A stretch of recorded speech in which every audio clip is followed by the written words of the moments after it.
কোটার বিরুদ্ধে এজন্য আন্দোলন যে কোটা আমাদের বৈষম্য সৃষ্টি করে। আমরা বৈষম্যপূর্ণ দেশ চাই না। মেধার প্রাধান্যটা বেশি থাকবে, অর্থাৎ 90% মতো যদি মেধা নিয়োগ হয়, বাকি 10% মেনে নিতে আমাদের কোনো সমস্যা নেই। আমরা বলছি যে এই কোটা সংস্কার করতে হবে, কোটা বাতিল নয়। এই যে 30% যে মুক্তিযোদ্ধা কোটা দেওয়া হয়েছে, এই কোটার কোনো প্রয়োজনীয়তা বা কোনো কিছু নেই আসলে।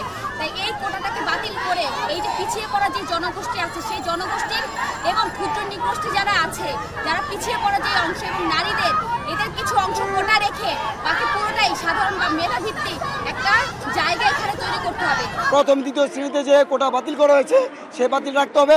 একই সাথে তৃতীয় এবং চতুর্থ শ্রেণীতে, অর্থাৎ সরকার চাকরির প্রত্যেকটা জায়গায় শুধুমাত্র বিশেষ চাহিদা সম্পন্ন প্রতিবন্ধী ছাড়া আর কোনো কোটা ছাত্র সমাজ মেনে নেবে না। আমাদের 18-র পরিপত্র আবার পুনর্বহাল না করলে যতদিন লাগে আমরা আন্দোলন চালিয়ে যাব। শুধু মুক্তিযোদ্ধা কোটা থাকবে, অন্য কোটা থাকবে না। আচ্ছা, মুক্তিযোদ্ধারা তো পিছিয়ে পড়া কেউ নয়, তাদের সন্তানরা সবচেয়ে মুক্তিযোদ্ধাদের যারা সন্তান তারা অবশ্যই তাদের মতোই সাহসী, তারা অবশ্যই মেধাবী। তাদেরকে কেন কোটা দিয়ে চাকরি নিতে হবে? এটা তো যৌক্তিক হতে পারে না। কিভাবে 30% কোটা থাকতে পারে?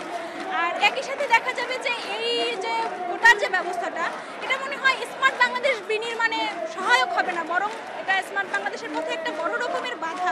সেখানে আমাদের কনস্টিটিউশনাল স্পিরিট বড় সুযোগের সমতা দেওয়ার কথা, সেখানে এই কোটা প্রথা এক প্রকার অন্যায়, এবং এই অন্যায়কে আমরা স্বীকার করবো না যতক্ষণ পর্যন্ত না সেটা ন্যায় হচ্ছে।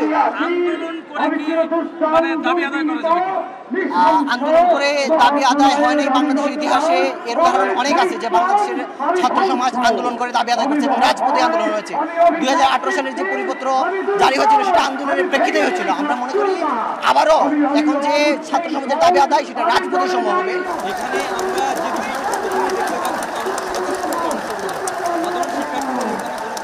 জবরদস্তি বা এই জাতীয় কোনো কিছুই করা হচ্ছে না। এখানে যত মানুষের উপস্থিতি আপনারা দেখতে পাচ্ছেন সম্পূর্ণটাই স্বতঃস্ফূর্ত একটা বিষয়। বন্ধুগণ, আমরা শুনতে পেয়েছি হলে হলে আমাদের শিক্ষার্থীদের আন্দোলনকারীদের বাধা দেওয়া হচ্ছে। আমরা প্রশাসনের প্রতি আহ্বান জানাবো যে আপনারা তৎপর হন। যদি শিক্ষার্থীদের বাধা দেওয়া হয় এর জবাব কিন্তু আপনাদের দিতে হবে। যদি আমরা চাকরি না পাই আপনাদের কিন্তু চাকরি থাকবে না, সে ব্যবস্থা আমরা করে দিব। সারা বাংলার মানুষের প্রতি আমাদের আহ্বান থাকবে, এটা শুধু শিক্ষার্থীদের আন্দোলন নয়, অভিভাবকদের প্রতি বলবো আপনার সন্তান কিন্তু চাকরি পাবে না, আপনাকে কিন্তু নেমে আসতে হবে। আজকে দেশে কর্মসংস্থান নাই, আজকে দেশে চাকরি নাই। আজকে সেই গ্রাম থেকে আমরা এই বিশ্ববিদ্যালয়ে পড়তে এসেছি, আমরা একটা চাকরি চাই, মর্যাদার জীবন চাই। এটা কি আমাদের অপরাধ?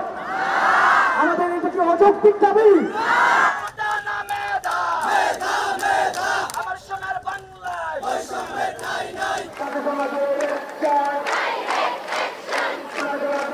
সারা বাংলায় খবর দে, কোটা কোথায় খবর দে, আমার সোনার বাংলা।